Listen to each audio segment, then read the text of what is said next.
साम दाम दंड भेद, पूरी दुनिया पर अपना राज्य करेंगे। भारतवर्ष में उस समय रियासतें थी छोटी छोटी, सब रियासतों पर आक्रमण करना शुरू कर दिया। गुरु गोविंद सिंह जी ने मुकाबले किए, मुकाबले में अपने बच्चों को वार दिया।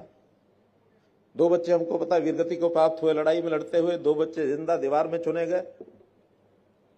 पिताजी को कश्मीर के हिंदुओं पर आक्रमण हो रहा था, उनको मजबूर किया जा रहा था तो मुसलमान बन जाओ।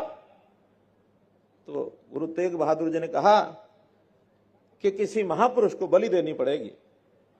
उस समय गुरु गोविंद सिंह जी कहते हैं, पिताश्री आपसे बड़ा महापुरुष और कौन हो सकता है। पिता को प्रेरणा देने के लिए गुरु गोविंद सिंह जी ने यह वाक्य बोला तो गुरु तेग बहादुर जी ने कहा कि ठीक है पुत्र, मैं बलिदान दूंगा। उनकी भी अभी 350 साल गुरु तेग बहादुर जी का मनाने जा रहे हैं, सारे देश भर मनाई जा रही है। लेकिन मैं एक इतिहास को जोड़ रहा हूं कि वो संघर्ष जो उस समय था मुगलों के साथ देश में कोने कोने में हो रहा था। उस संघर्ष में गुरु गोविंद सिंह जी ने तलवार उठाई, देग उठाई। पश्चिम में शिवाजी महाराज वो अपने उस युद्ध में लगे हुए थे। महाराणा प्रताप राजस्थान के एरिया में मुगलों से लड़ाई लड़ रहे थे, कहीं अकबर से, कहीं औरंगजेब से। उस काल के अंदर एक जागृति सारे देश में आई थी कि हमने देश को आजाद कराना है।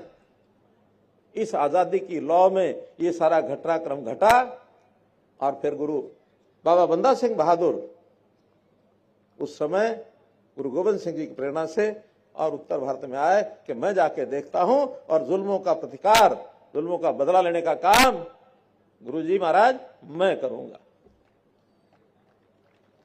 तो एक सैनिक बनकर के वहां से चले। ये बात भी अच्छी प्रकार से विदित सबको है कि उस समय कोई गुरु बनने की बात नहीं थी। गुरु गोविंद सिंह जी 10वें पातशाही 10वें गुरु थे और बाद में निर्णय किया कि अब आगे से देहधारी गुरु कोई नहीं होगा। गुरु ग्रंथ साहब जी हमारे फाइनल अंतिम गुरु वही कहलाएंगे, आगे गुरु परंपरा में और कोई गुरु नहीं होगा।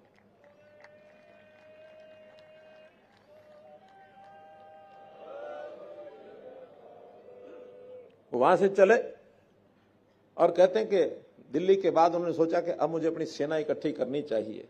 वहां से जो चले तो सैनिक नहीं थे उनके पास, अकेले ही थे। सबसे पहला पड़ाव जैसा विषय आता है कि सोनीपत में एक खांडासेरी गांव है। खांडासेरी गांव में आकर के नौजवानों को इकट्ठा किया, विषय बताया, वहां रुके। वहां भी आज गुरु साहब का गुरुद्वारा बना हुआ है।